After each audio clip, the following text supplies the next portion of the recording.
Hello there, very good evening. You're tuned on to Tuesday's edition of Primetime News. We're coming to you live and direct this evening from the Newsfirst studios in Colombo. I'm Joel Outskun. Let's start off today with a look at the headlines. Why were power cuts imposed without consulting the Public Utilities Commission? Courts issues notice on the CEB. Lease agreements of the Hambantota oil refinery project not signed yet, a revelation in Parliament. Did internal strife in the UNP lead to the defeat of the expenditure heads?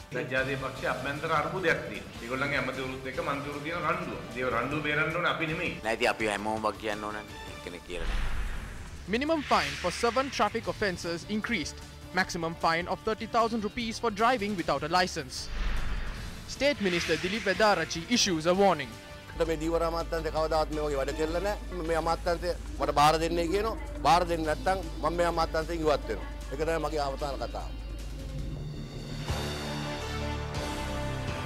Starting off with our top story this evening. Now, as you know, Newsfirst revealed details on the controversial oil refinery project in Hambantota starting from the 21st of March.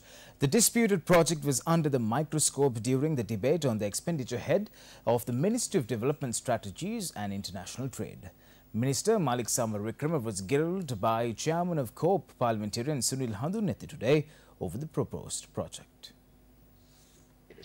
Only the project proposal is available on the Benija Villa project. You have approved the project proposal. There is $3,850 million involved in this. මේකේ dollar මිලියන 3450ක් lease agreement එක්ක ඔබතුමා කියන්න මම නැගිටලා. He's saying that they will be signed on Thursday. Why don't you stand up and tell us? Since he is not saying these things, I have to say them. They have started the work now. Who is the owner of it? කවුද අයිතිකාරයා? ආයෝජකයා කවුද? ශිල්පපාක් කියලා හරියන්නේ නැහනේ. ඔබතුමාලා සිංගප්පූරු ආයෝජකයෙක්ද මේ ආයෝජකයා? ඉන්දියානු ආයෝජකයෙක්ද කියලා කියන්න ඕන. ඒ ආයෝජකයා ශිල්පපාක් සමාගම සිංගප්පූරු. agreement එක අසං කරලා ඉවරයි මේ lease agreement මේක lease agreement එක තමයි. lease agreement එක තමයි වැදගත් වෙන්නේ. investment agreement අසං කරලා. ගයක් බදු ගන්න. Even if you buy a house on lease, it is not the proposal but the lease agreement that is important. So without a proper lease agreement, we have started working on the project. No matter who it is, be it gold or silver, there is a procedure that must be followed. These proposals were approved by the cabinet in the kitchen and not by the official cabinet. Can you present the names of the owners of Silver Park? What is the agreement? Where is the lease agreement? Can he hand out the lands in the country the way he wants to? When did the cabinet decide on the Silver Park company? cabinet මණ්ඩලයේ මේ Silver Park එකට තීරණය ගත්තේ කවද්ද? ඒ cabinet අනුමැතිය තමයි අපි අරන් දුන්නේ. Silver Park එකට කවද්ද අරගෙන තියෙන්නේ? දැන් Silver Park එකේ අනුමැතිය දුන්නේ cabinet එකේ. කවද්ද අරගත්තේ? මට දන්නේ නැහැ හරි මාසෙ ඊට ඉස්සෙල්ලා තමයි දුන්නේ. දැන් ඒ ඉඩමටත් cabinet එකට අනුමත කරනවද lease agreement එකක් නැතුව? එහෙම කඩලෝට් කරනවා. ඒ lease agreement එකේ ඉස්සෙල්ලා cabinet එක කොහොමද එහෙම proposal එකක් project එක approve කරන්න ඕනේ. 10% has been deposited for the land. We have received $400,000. We can sign the lease agreement and get $4 million. Dollar මිලියන 4ක් හම්බ වෙනවා. දැන් ඔබතුමා ඔය කියන ක්‍රමයටම තමයි කුලියා පිටියේ Volkswagen එකත් අස්සම් කරේ. සුද්ධ කරා, වත්ත සුද්ධ කරා, ඔක්කොම කරා. දැන් කො Volkswagen? ඒගොල්ලන් සින්නක් කර අරන් තියෙන්නේ. සින්නක් කර අරගෙන තියෙන්නේ කවුද? සමාගම. සමාගම. ආයෝජක කරන සමාගම. දැන් ඒක ආයෝජක කරන සමාගම සින්නක් කර අරගෙන ඒගොල්ලෝ නිකන් ඉන්නවා. ඒගොල්ලෝ නිකන් ඉන්න දෙන්නේ නැහැ. ඒගොල්ලන් කරන් නැත්නම් අපි ආව ඉඩම ගන්නවා. The land cannot be taken back like that. According to the way this agreement has been drafted, in reality, not even a memorandum of understanding has been signed. In Mirijavilla, the BOIS paid to construct a 10-kilometer road. පාරවල් හදන්න. මම දන්නේ නැහැ. A 10-kilometer road has been built by the RDA without any standards. The BOI has funded this. You can't say this is right, Honorable Minister. You are the minister in charge. තුමා එමුතුමා. හරි කියන්නේ ඒ කාලේ වෙනවා. මේ කාලේ වෙනවා. ඒ කාලේ නෙමෙයි මිරිජ්ජවල. මේ ව්‍යාපෘතියම. මේ කාලේ. දැන් ඔබතුමා හැමෙම ඒ කාලේ කියන. ඒ කාලේ නෙමෙයි මේ කාලේ. මම දැනගන්නට කැමතියි මේ I would like to know if it is this MP or minister known as S. Jagatrakshagan, the person who is investing in the Hambantota oil refinery project. තෙල් පිරිපහදුව සඳහා ආයෝජනය කරන්න කිය. තුමත් ආයතනයේ අධ්‍යක්ෂකවරයෙක්. ඉන්දියානු ඉතිහාස. The controversial sale of coal mines between 2004 and 2010 is the biggest known scam in India. The loss was estimated at 15,000 billion Indian rupees. The Indian Auditor General presented certain reports on this matter to Parliament. Coal mines that belonged to the Indian government were sold off to private companies for commissions without any tender process. This was the scam. In 2007, a company by the name JR Powergen Private Limited was suddenly established. This company purchases a coal mine after entering into a joint agreement with the government of the state of Pondicherry. This company, JR Powergen Private Limited, was established only 8 days before they purchased the coal mine. 3 years after purchasing this mine in Odisha state, they sell 51% of the shares to a coal company named KSK. So this company, JR Powergen Private Limited, had not done any transactions of coal during that time period. This minister, S. Jagat Vakshagan, is the person who was involved in the biggest scandal in India. ඉන්දියානු ඉතිහාසෙ සිද්ධ වෙච්ච බරපතල මුදල් වංචාවට නම ගෑවිච්ච කෙනෙක් තමයි S ජගත්‍රාක්ෂකන් කියන ඇමතිවරයා. ඔබතුමා චෝදනා රාශියක් ඉදිරිපත් කෙරුවා පත්‍ර වල තියෙනවා කියලා. මම ඔබතුමාගෙන් අහන්න කැමතියි මේ එකක්වත් උසාවියක හරි කොහේ හරි ඔප්පු වෙලා තියෙනවා. ඔබතුමා කලබල වෙන්න ඕනේ නෑ. මම කලබල වෙන්නේ නෑ. මම ඔබතුමාගෙන් දැනගන්න අහන්නේ. මම මේ දැන් ආයෝජකයා ගැන කියාගෙන යනවා. තාම ඉවර නෑ. නෑ මම අහන්නේ ඔබතුමාලට ආයෝජකයා හොඳයි නම් අපිට ප්‍රශ්නයක්. හොඳයි කියන්නේ මම ඔබතුමාගෙන් ප්‍රශ්නයක් අහන්නේ. මේ එකක්වත් ඔප්පු වෙලා තියෙනවා. මට දැනගන්න විදිහ. හරි හරි මම කියන්නම්. දෙවෙනි එක 2000 I will tell you. Secondly, in 2009, this minister's net worth was 59 million rupees. In 2011, his net worth increases to 700 million rupees. Indian media debated on how his net worth increased 12-fold in just 2 years. Not a single person in the Indian cabinet had been able to increase their net worth by this much in such a short span of time. But it was done by this person. He established a private medical college there as well. In 2009, he was accused at the state court and at the Supreme Court for selling medical degrees for 2 million rupees while violating the law. Not only that, he is also accused of fraudulently obtaining license to establish a TV channel and a newspaper. He is also accused of not declaring over 40 properties owned by his family to the Indian Department of Revenue. Indian media reported that this person had not only failed to declare his assets, but he even fakes his own birthday. Indian media reported that his birthday on the documents he filed for the election and his birth certificate are contradictory. So it is this kind of an investor that you welcomed with a red carpet and laid the foundation stone on the birthday of the Prime Minister. ආයෝජකයෙක් තමයි තමුන්නාසලා පාවඩ දාලා පිළි අරගෙන අගමැතිතුමාගේ උපන්දින දවසේ මුල්ගල් තිබ්බේ. Newsfirst has consistently reported on serious questions surrounding the oil refinery project, the cement factory, the Volkswagen manufacturing facility and the central bank bond scam. Now, these controversies were also brought up during the debate in Parliament today. Deputy Minister Nalin Bandara said that a well-reputed Buddhist investor will construct a cement factory in Hambantota. Another 100 acres in Kaluthara will also be given to this investor. 700 acres of land in Trincomalee will also be given to construct an iron factory. It was previously stated that this businessman possesses black money that belongs to the Rajapaksa family. It was the present government that summoned this businessman to the FCID as well. It was stated in Parliament that there are bank accounts in Panama under his name. So when the Yahapalana government gives 1,000 acres of land to this businessman who has been accused in this regard, what will happen to all of these investigations? If he has been released from such accusations, this government has the responsibility to say that reports relating to the Rajapaksas having an $18 billion account is a lie and it has been proven. Now, an agreement was established in 2016 to construct an oil refinery. At one point, the government themselves cancelled this agreement. However, the government enters into another agreement with a company named Silver Park International. On the birthday of Prime Minister Ranil Wickremesinghe, the foundation stone for this project was also laid. When the Omani government rejected claims of constructing an oil refinery in Hambantota, a minister from the Omani government was brought down to Sri Lanka. After all of this, you say the government is still under discussions to find investors. The Indian politician who is a main investor in this project has declared his assets for the upcoming elections. In his declaration, he has specified the value of his assets and his wife's assets in Indian rupees. However, his wife only has debt. This minister and his wife resigned from the respective company a year ago.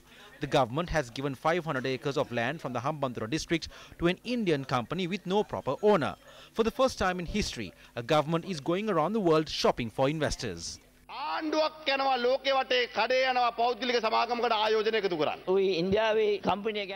would like to table the details regarding the Indian company. The company owned belonging to the Indian investor has an asset value of $7 billion. The Minister from Oman had made a statement on the 31st.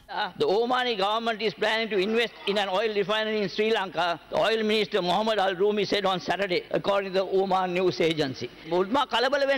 Please do not panic. I can see how jealous you are. The $1,190 million received from selling the Hambantota port is the only so-called investment brought in by the present government. Other companies have halted their investment projects. Projects for which agreements were signed have been cancelled because there is no consent. There is an attempt to bring in funds that were defrauded through the central bank bond scam to the country. This is a project to convert black money into white and not bring in investments into the country. This is what Transparency International said. Transparency International Transparency International Sri Lanka believes the controversy surrounding the proposed USD 3.85 billion oil refinery in Hambantota could have a negative impact on Sri Lanka's efforts to remove itself from the Financial Action Task Force's grey list of countries vulnerable to money laundering and terrorism financing. This is what we have stated continuously. This is an attempt by the government to bring in defrauded funds into the country. The May Mudal enne banku tuling. There is enough of precautions that the banks take when this money is coming here. They are not bringing notes. So Transparency International need not get worried because this is coming through the banking sources and they do all the checking. No, Honourable Minister, not only Transparency International, the entire country is worried about this kind of deals. They don't have to worry because you know, you have become a part of many controversial issues in Sri Lanka. So, no sooner you're involved and no sooner there is a notice issued from the ministry, people think twice about it. No, they don't have to think twice. They can see for themselves. No, so we far, have not done anything wrong. Can I know we will not do anything wrong. What is the status of the Volkswagen investment? Volkswagen. Can you tell something about that? Yes, but I don't want to talk about it. The investment came from your own people. The investment came from Mr. Noel Selvanayake, who was campaigning in Hambantota with now the Prime Minister. Now the Prime Minister has made two Honorable Samal Rajapaksa is also aware of that. None of the investments are coming in. No, nobody is coming in. Everybody is pulling out the investments. Bunkering license එකක් ගන්න පවා. For a company to obtain a bunkering permit in Sri Lanka, it must present the latest audit reports for a period of 3 years. So how can a company that has operated for only 2 years obtain the licenses for an oil refinery? We have plenty of reasons to be suspicious in this regard. The cabinet approves 400 acres. However, international sources claim that there is 585 acres and not 400. The government is providing land to their friends in a corrupt manner.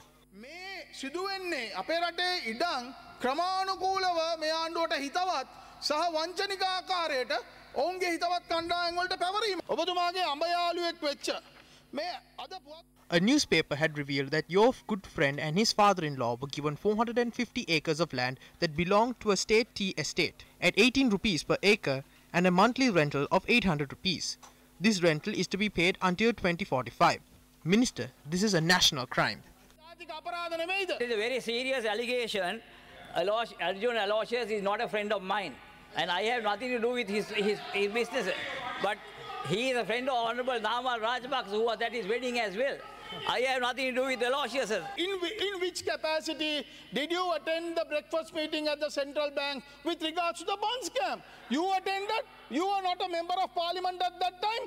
Honorable Kabir Hashim attended. The former finance minister attended. All of you all attended. After that meeting only, this mega bond scam took place. Attended that meeting as advice to the Prime Minister. Okay. We have very clearly stated, and the Bond Commission has accepted our statement, that Honorable Kabir Hashim and I went there only to find out the money that was required to pay the contractors of. So these are all baseless, false allegations. Please don't do that. You all have not been cleared by the Bond Commission. Please don't mislead. Minister, you said you don't know about Arjun Aloysius. However, it was you who distributed the funds obtained from Arjun Aloysius to UNP organizers. Minister Malik is in charge of financial management for the upcoming general and presidential elections. It was Prime Minister Ranil Wickremesinghe who gave him such responsibility. Order, please. Order. With regard to the central bank bond scam, until date, you and the Prime Minister have failed to rectify your mistakes. The people have to pay for the losses arisen due to the bond scam. Therefore, you can never escape from your sin. This treasury must pay 100 million rupees within this period, but they are financially incapable of doing so. Will the treasury have to face such a situation if investments came into our country?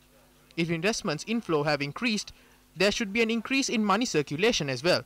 We have only attracted fake investors. These investments are brought in by Ranil Wickremesinghe and his group of friends. You cannot define such investments as FDIs. These investments can be called local direct investments, as it is only an attempt to bring back the defrauded funds hidden in Singapore to Sri Lanka.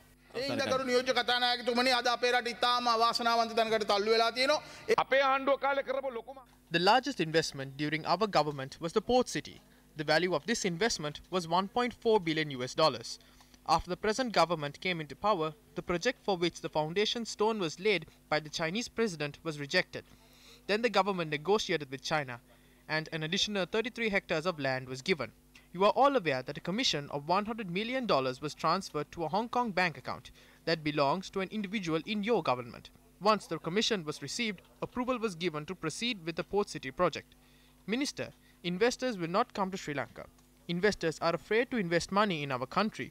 There are issues between the President and the Prime Minister. We propose that you and the Prime Minister be appointed to the NATO. What does the NATO stand for? No action, talk only. Minister, with all the work you have with your ministry, with your business and other transactions, you have no time to look into matters of this ministry. A country like Sri Lanka cannot survive without foreign investment. So please, hand over your position to some other minister in this government.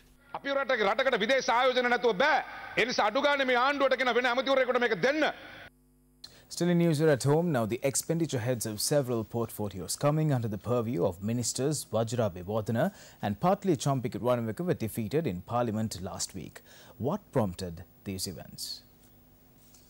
Leader of the House, Minister Lakshman Kiriyalla, claims that the defeat of the expenditure heads was the result of a conspiracy. There was an agreement that this would not be put to vote, and they violated this agreement. They stabbed us in the back, just as they did on the 26th of October.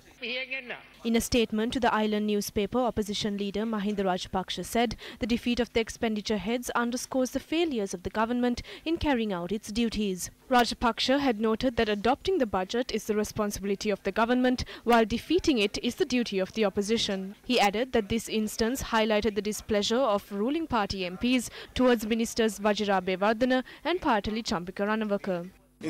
Whilst the budget has been presented to Parliament, on Thursday the budget was defeated. This was because the backbenchers gave a small sign to show that they could do something. This was the government's ministers. This was the sign that we gave to the cabinet of ministers. There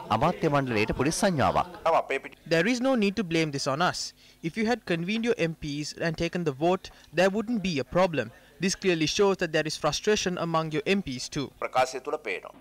Who defeated the expenditure heads? Was it us? The UNP had a majority. They defeated themselves and are now attempting to pass their defeat on to us. This is wrong. They were unable to muster 50 members to vote for this. They must be held responsible for this, including the leader of the House. There is an internal conflict in the UNP. What did they say by defeating Champika Ranaweka's budget? They said they were capable of defeating others too if they wish. They said he was too big-headed, and so they taught him a lesson. This was a conflict within the UNP. I think that even Vajra Bewardena was not there to vote in favor of this budget. If you yourself are absent, then what is the point of blaming it on others? Their MPs have problems with the ministers, and it is not on us to resolve their conflicts.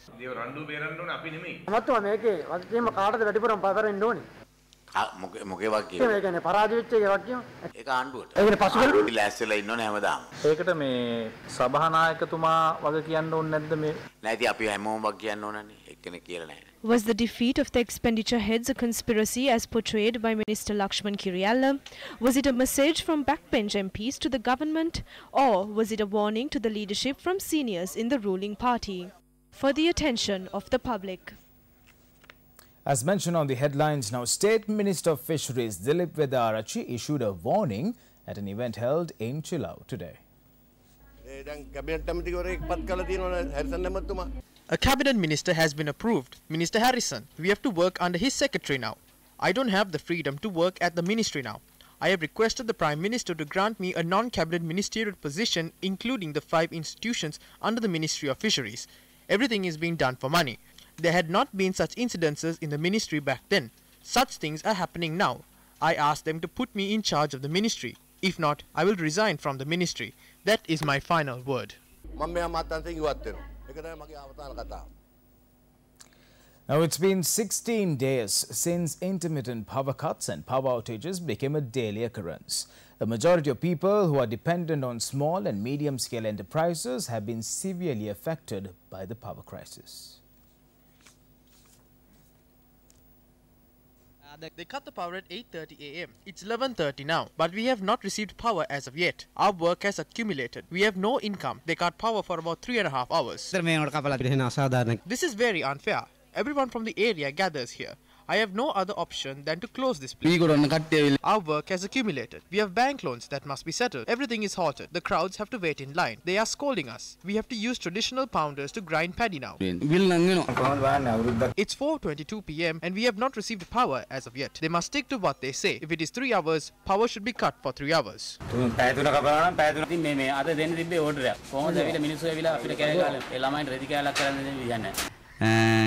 මේ current කපන නිසා අපිට කිසිම වැඩක් කරගන්න බෑ. ටිකක්වත් හොයා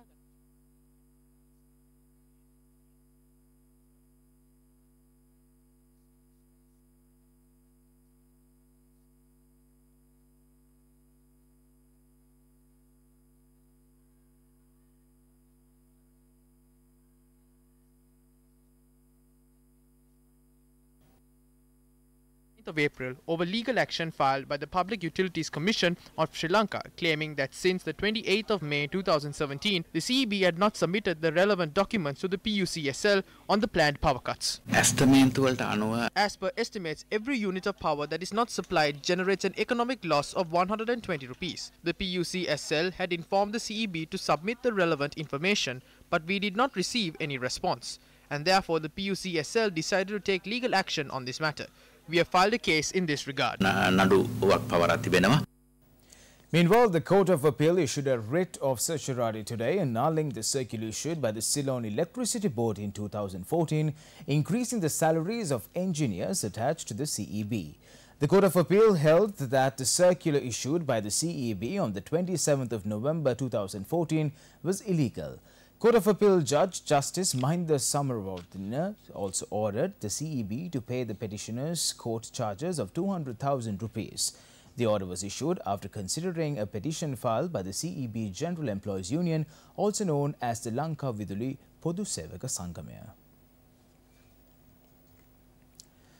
Now, the Gazette notification increasing the minimum fine for 7 traffic offences to 25,000 rupees was issued at midnight yesterday.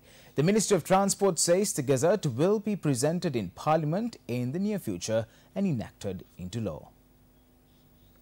The Ministry of Transport highlights that most fatal road accidents can be attributed to violations of motor traffic laws. According to the Gazette notice, the current fine of between 3,000 to 6,000 rupees for driving without a valid license will be increased to between 25,000 and 30,000 rupees for the first offence and between 30,000 and 50,000 rupees for the second offence. The fine for employing a driver without a valid license will also be between 25,000 and 30,000 rupees for the first offence and between 30,000 and 50,000 rupees for the second offence. The punishment for driving under the influence of alcohol has also been revised to a fine of between 25,000 and 30,000 rupees and a suspension of the offender's driving licence for up to 12 months.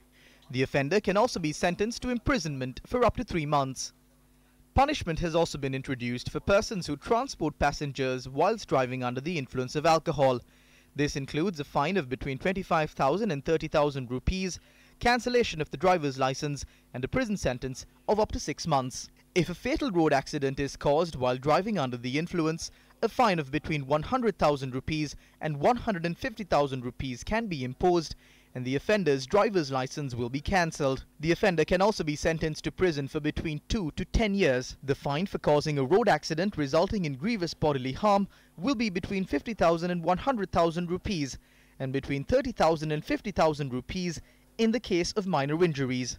In addition to this, the offender's driver's license can be cancelled and they can also be sentenced to a prison term. Driving without valid insurance cover would result in a fine of between 25,000 and 50,000 rupees. The new Gazette notification also introduces a new fine for entering a railway crossing negligently. The fine for the first-time offenders will be between 25,000 rupees to 30,000 rupees.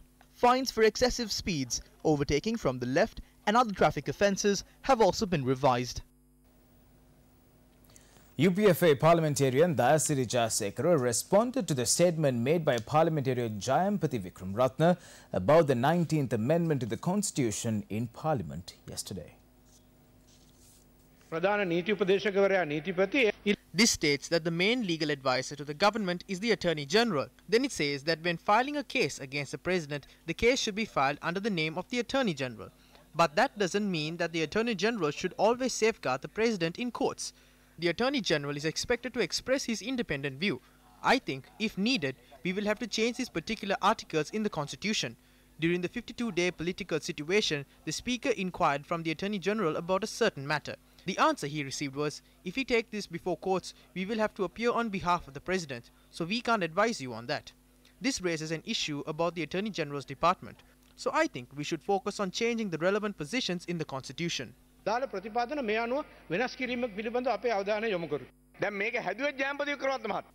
is prepared by MP Jayampati Wickramaratne.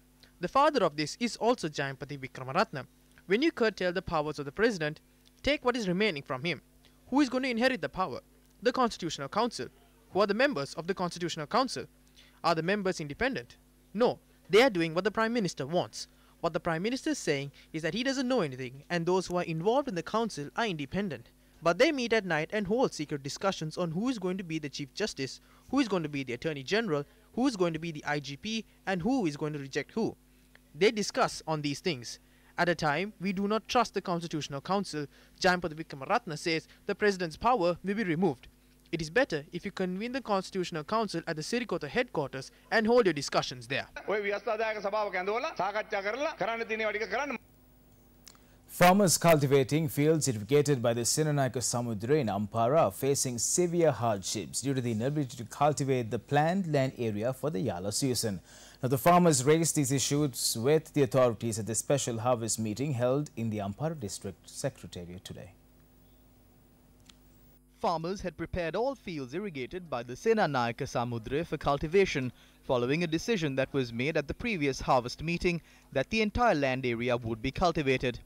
However, agriculture authorities have now submitted proposals to limit the land area to be cultivated.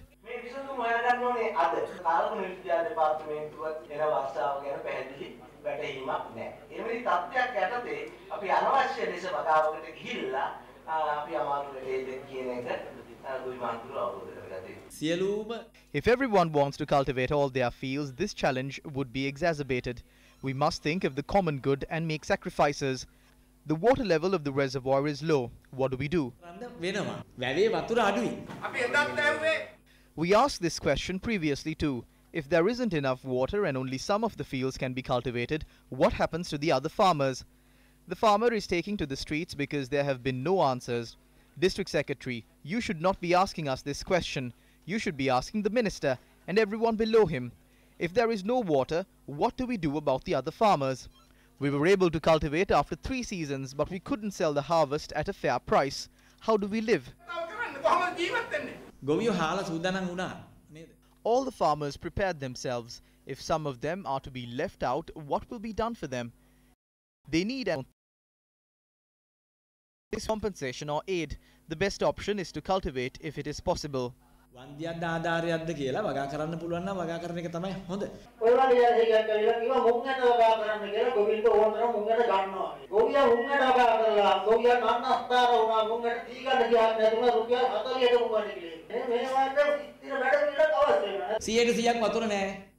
There is no water to irrigate 100% of the fields. We can only supply 75%. If you are willing to make the sacrifice, then we can reduce 25% of the fields in our areas. The farmer societies must discuss this and decide whether to cultivate using what little water we have.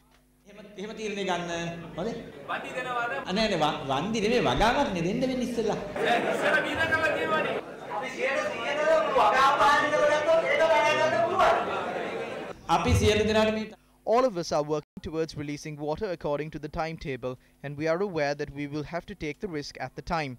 We need to reach a unanimous decision on this. We have some programs in place. We cannot remain silent. Is everyone in agreement? With that, we wrap this edition of Primetime News. More follows on our website, www.newsfirst.lk. Take care. Good night.